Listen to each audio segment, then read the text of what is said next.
नमस्कार। इस समय हम सराय जगदीश जंगीगंज के श्री आद्या शंकर मिश्र मुन्नी देवी कांवरिया सेवा शिविर कैंप में मौजूद हैं। यहाँ काफ़ी तादाद में कांवरिया कल से ही प्रसाद ग्रहण कर रहे हैं। वैसे तो शुभारंभ के साथ अनवरत यहाँ 24 घंटे प्रसाद भंडारे का कार्यक्रम चल रहा है, लेकिन तेरस की जो भीड़ आज देखने को मिली वो ऐतिहासिक रही।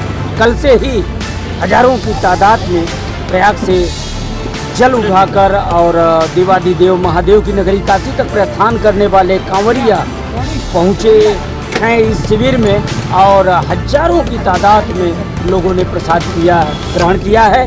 हम मौजूद हैं इस सेवा शिविर में और हमारे साथ सभाजीत मिश्र बल्ले गुरु मौजूद हैं जो यहाँ की व्यवस्था देख रहे हैं। हम बात करेंगे और जानेंगे किस तरह से कांवरियों ने प्रसाद ग्रहण किया है।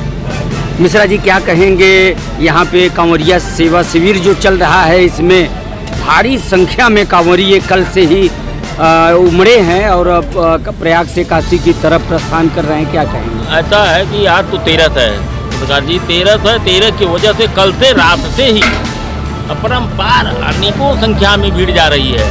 और काशी और प्रयाग के बीच में जो हमारा कैंप है ये एक ही है पड़ता है ऐसा, जो यहाँ सारी व्यवस्था है, दवा का, खाना पीना सारी व्यवस्था है, सोने का भी है। ऐसा कोई व्यवस्था इस मार्ग में हमने बनारस से लेकर के इलाहाबाद तक गए कोई दिखा नहीं है। तो सारी जो जितनी भीड़ है सब यहीं पे आ रही है, सब यहाँ पर खाना पीना जाते समय भी खा रहे हैं और लौटते समय भी भोजन कर रहे हैं।